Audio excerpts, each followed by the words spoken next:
ವೀಕ್ಷಕರೆಲ್ಲರಿಗೂ ಸೂರ್ಯನ ರಾಶಿ ಪರಿವರ್ತನೆ ವಿಶೇಷ ಕಾರ್ಯಕ್ರಮಕ್ಕೆ ಸ್ವಾಗತ. ವೀಕ್ಷಕರೇ, ಗ್ರಹಗಳ ಅಧಿಪತಿಯಾಗಿರುವ ಸೂರ್ಯ ಪ್ರತಿದಿನಗಳು ತನ್ನ ಪಟ ಬದಲಾಯಿಸುತ್ತಾನೆ. ಸೂರ್ಯ ಒಂದು ರಾಶಿಯಿಂದ ಮತ್ತೊಂದು ರಾಶಿಗೆ ಸಂಚರಿಸಿದಾಗ ಅದನ್ನು ಸೂರ್ಯ ಸಂಕ್ರಾಂತಿ ಎಂದು ಕರೆಯಲಾಗುವುದು. ವರ್ಷ 2026 ಜುಲೈ ತಿಂಗಳಿನ 16ನೇ ತಾರೀಕಿನ ರಾತ್ರಿಯ 11:45 ಸೂರ್ಯನು ಮಿಥುನ ರಾಶಿಯಿಂದ ಕರ್ಕ ರಾಶಿಗೆ ಪ್ರವೇಶಿಸಲಿದ್ದು, ವರ್ಷ 2026 ಜುಲೈ ತಿಂಗಳಿನ 15ನೇ ತಾರೀಕಿನವರೆಗೆ ಕರ್ಕ ರಾಶಿಯಲ್ಲಿ ಇರಲಿದೆ.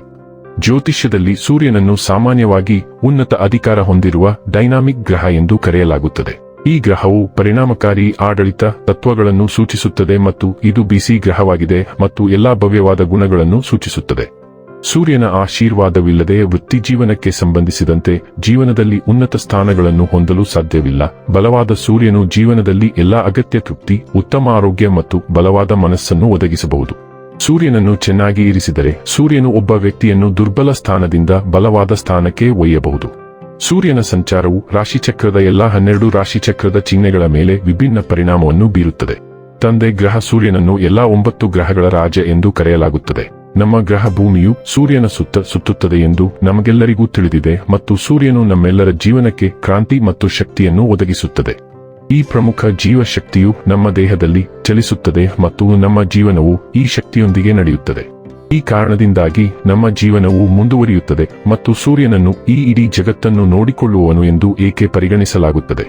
ಹಾಗಾದರೆ ಬನ್ನಿ, ಇಲ್ಲಿ ಸೂರ್ಯದೇವನ ಕರ್ಕ ರಾಶಿಯಲ್ಲಿ ಈ ಗೋಚರ ಇಲ್ಲಿ ಪ್ರತ್ಯೇಕವಾಗಿ ತುಲಾ ರಾಶಿಯ ಜಾತಕದ ಪಾಲಿಗೆ ಹೇಗೆ ಸಾಬೀತಾಗಲಿದೆ, ಯಾವೆಲ್ಲ ಫಲಗಳು ಇಲ್ಲಿ ನಿಮಗೆ ಲಭಿಸಲಿವೆ ಮತ್ತು ಯಾವ ವಿಷಯವಾಗಿ ಇಲ್ಲಿ ನೀವು ವಿಶೇಷ ಎಚ್ಚರಿಕೆ ಹೊಂದಿರಬೇಕು ಅನ್ನೋದನ್ನ ನೋಡೋಣ. ಎಂದಿನಂತೆ ನಮ್ಮ ವಿನಂತಿ ಎಂದರೆ, ನೀವಿನ್ನೂ ನಮ್ಮ ಚಾನೆಲ್ ಅನ್ನ ಸಬ್ಸ್ಕ್ರೈಬ್ ಮಾಡಿಲ್ಲವೆಂದರೆ ದಯವಿಟ್ಟು ಈಗಲೇ ನಮ್ಮ ಚಾನೆಲ್ ಅನ್ನ ಸಬ್ಸ್ಕ್ರೈಬ್ ಮಾಡಿ. ಹಾಗೆ ನಿರಂತರ ವಿಡಿಯೋ ಅಪ್ಡೇಟ್ಸ್ಗಳಿಗಾಗಿ ತಪ್ಪದೇ ಪಕ್ಕದ ಬೆಲ್ ಐಕಾನ್ ಬಟನ್ ಕೂಡ ಕ್ಲಿಕ್ ಮಾಡಿ. ವೀಕ್ಷಕರೇ, ತುಲಾ ರಾಶಿಯವರೇ, ನಿಮ್ಮ ಜಾತಕದಲ್ಲಿ ಸೂರ್ಯನು ಲಾಭದ ಮನೆಯ ಅಧಿಪತಿಯಾಗಿದ್ದು ಅದು ನಿಮ್ಮ ಕರ್ಮ ಮನೆಯಲ್ಲಿ ಸಾಗಲಿದೆ. ಕರ್ಮದ ಸ್ಥಾನದಲ್ಲಿ ಅಂದರೆ 10ನೇ ಮನೆಯಲ್ಲಿ ಸೂರ್ಯನ ಸಂಚಾರವು ಉತ್ತಮ ಫಲಿತಾಂಶಗಳನ್ನು ನೀಡುತ್ತದೆ ಎಂದು ಪರಿಗಣಿಸಲಾಗುತ್ತದೆ.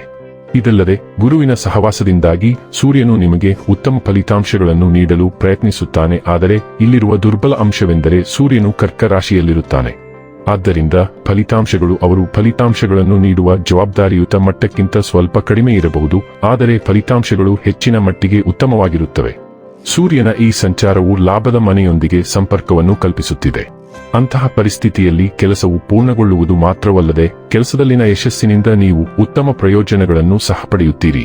ಆದಾಗ್ಯೂ ಸೂರ್ಯನು ಕರ್ಕಾಟಕ ರಾಶಿಯಲ್ಲಿ ಇರುವುದರಿಂದ ಕೆಲವೊಮ್ಮೆ ನೀವು ಕೆಲವು ವಿಷಯಗಳಲ್ಲಿ ಅತೃಪ್ತರಾಗಿರಬಹುದು, ಆದರೆ ಸಾಮಾನ್ಯವಾಗಿ ಉತ್ತಮ ಸಾಧನೆಗಳ ಸಾಧ್ಯತೆಗಳಿವೆ. ನೀವು ಕೆಲಸ ಮಾಡುವ ವ್ಯಕ್ತಿಯಾಗಿದ್ದರೆ ನಿಮ್ಮ ಉದ್ಯೋಗದಲ್ಲಿ ಬಡ್ತಿ ಪಡೆಯುವ ಸಾಧ್ಯತೆಗಳು ಇರುತ್ತವೆ ಅಥವಾ ಭವಿಷ್ಯದಲ್ಲಿ ನಿಮ್ಮ ಬಡ್ತಿಗೆ ಕಾರಣವಾಗುವ ಪರಿಸ್ಥಿತಿ ನಿರ್ಮಾಣವಾಗುತ್ತದೆ. ವ್ಯವಹಾರದಲ್ಲಿಯೂ ಯಶಸ್ಸಿನ ಸಾಧ್ಯತೆಗಳು ಇರುತ್ತವೆ. ಈ ಸೂರ್ಯನ ಸಂಚಾರವು ಸಾಮಾಜಿಕ ಗೌರವ ಮತ್ತು ಪ್ರತಿಷ್ಠೆಯನ್ನು ಗಳಿಸುವಲ್ಲಿ ಉತ್ತಮ ಸಹಾಯ ಮಾಡುತ್ತದೆ. ಈ ಸಂಚಾರವು ಯಾವುದೇ ಹೊಸ ಕೆಲಸವನ್ನು ಪ್ರಾರಂಭಿಸಲು ಸಹ ಉತ್ತಮವೆಂದು ಪರಿಗಣಿಸಲಾಗುತ್ತದೆ. ಗುರುವಿನ ಮಾರ್ಗದರ್ಶನದೊಂದಿಗೆ ಆ ಕೆಲಸವನ್ನು ದೂರಗಾಮಿ ಎಂದು ಕರೆಯಲಾಗುತ್ತದೆ. ಇದರರ್ಥ ಈ ಸಮಯದಲ್ಲಿ ಪ್ರಾರಂಭಿಸಿದ ಕೆಲಸವು ತಾತ್ಕಾಲಿಕವಾಗಿರುವುದಿಲ್ಲ, ಆದರೆ ದೀರ್ಘಕಾಲ ಉಳಿಯುವ ಉತ್ತಮ ಕೆಲಸವಾಗಿರುತ್ತದೆ.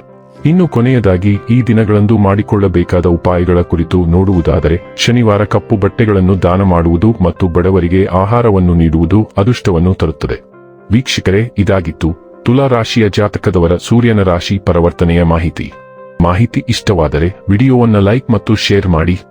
ಹಾಗೆ ಚಾನೆಲ್ ಸಬ್ಸ್ಕ್ರೈಬ್ ಮಾಡುವುದರ ಜೊತೆಗೆ ನಿರಂತರ ವಿಡಿಯೋ ಅಪ್ಡೇಟ್ಸ್ಗಳಿಗಾಗಿ ಪಕ್ಕದ ಬೆಲ್ ಐಕಾನ್ ಕ್ಲಿಕ್ ಮಾಡಿ.